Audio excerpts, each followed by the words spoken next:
Hello student, welcome back to my channel KNM educator class. Students, जो ये marigold की book है class 3 की NCERT टेक्स्ट बुक, तो इसका जो है हम ये पढ़ रहे थे। इसमें हमारे कुछ चैप्टर हो चुके हैं। यूनिट फर्स्ट हमारी कंप्लीट हो चुकी है। तो उसमें जो यूनिट फर्स्ट में लास्ट चैप्टर था वो था द मैजिक गार्डन, तो वो हमने पढ़ा था। आज हम बात करेंगे यूनिट सेकेंड, जो चैप्टर का नेम है वो है बर्ड टॉक। तो चैप्टर का नेम है बर्ड टॉक। अब देखिए इसमें क्या दे रखा है, ये स्टोरी जो है क्या है इसको पहले समझेंगे हम। यहाँ पर दे रखी हैं दो बर्ड्स दे रखी हैं, ठीक है। एक का नाम है रॉबिन और दूसरे का नाम है जे। ये है रॉबिन और ये है जे, ठीक है।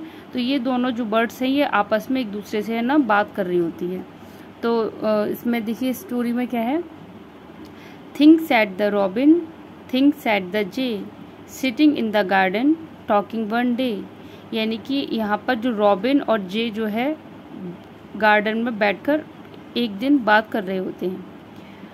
वो अब क्या बातें कर रहे हैं, क्या सोच रहे हैं, तो इसको हम आगे देखेंगे।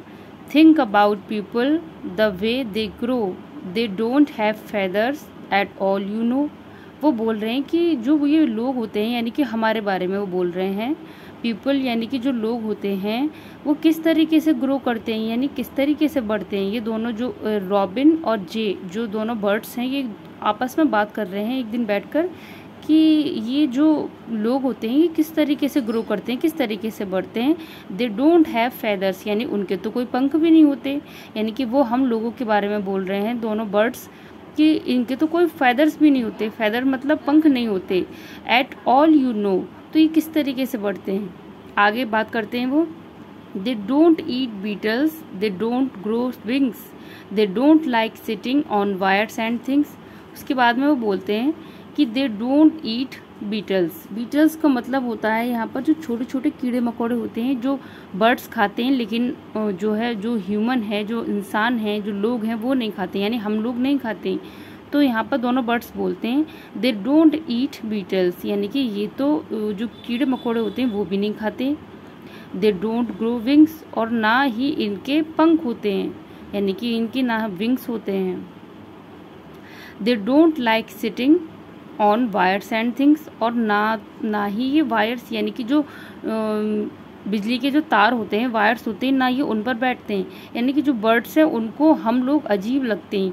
ना तो हम लोगों के फेदर्स हैं, ना हम बीटल्स खाते हैं, ना हमारे विंग्स हैं, और ना ही हम जो है वायर्स पर बैठते हैं, क्योंकि बर्ड्स जो होते हैं वो वायर्स पर बैठते हैं। वो कोई भी टहनी होती है, कोई भी पेड़ होता है उस पर बैठ जाते हैं। क्या हम लोग ऐसे बैठते हैं? नहीं बैठते। क्या हम कार के ऊपर बैठ जाते हैं? नहीं बैठते, लेकिन ये बर्ड्स बैठ जाते हैं। तो इनको जो है हम जो है अजीब लगते हैं। तो वो यही बात एक दूसरे से बोल रहे हैं कि they don't like sitting on wires and things, ना वो किसी चीज़ पर बैठते हैं ऐसे, और ना वो बिजली के तारों पर बैठते हैं। Think said the robin, think said the jay, are not people funny to be that way. तो जो ये दोनों बर्ड्स हैं इनको जो है मानव यानी कि जो हम लोग हैं, ह्यूमंस जो हैं, उनको वो फनी लग रहे हैं। वो बोल रहे हैं कि ये कैसे लोग हैं, ना तो ये इनके कोई विंग्स हैं, ना ये इनके फेदर्स हैं, ये किस तरीके से ग्रो करते हैं, और ना ही ये बीटल्स खाते हैं, ना ये वायर्स पर बैठते हैं। तो ये किस तरीके से ग्रो करते हैं। तो यहाँ पर जो ये पोएम है, पोएम का नेम है बर्ड टॉक, और इसके जो ऑथर हैं वो हैं एलिन फिशर, ठीक है। तो ये इस तरीके से आपको याद रखना है। एलिन फिशर जो है वो इसके ऑथर्स हैं, इसके पोएट हैं। हम पोएट, क्योंकि जो पोएम होती है उसके जो होते हैं उसको पोएट बोलते हैं, ठीक है। तो एलिन फिशर हैं। बर्ड टॉक, यहाँ पर रॉबिन और जे दो बर्ड्स हैं, वो दोनों आपस में डिस्कशन कर रहे हैं। तो यहाँ पर यही बात की गई है, जो हम लोगों को बर्ड्स फ़नी लगते हैं पर बर्ड्स को हम लोग फ़नी लगते हैं, क्योंकि हमें ये लगता है कि वो किस तरीके से उड़ लेते हैं, कहीं पर भी बैठ जाते हैं, कुछ भी खा लेते हैं। उसी तरीके से बर्ड्स ये बोल रहे हैं कि जो लोग हैं वो तो ना ना बीटल्स खाते हैं, ना वायर्स पर बैठते हैं, तो ये लोग कैसे हैं। तो यही जो है स्टोरी में दे रखा है।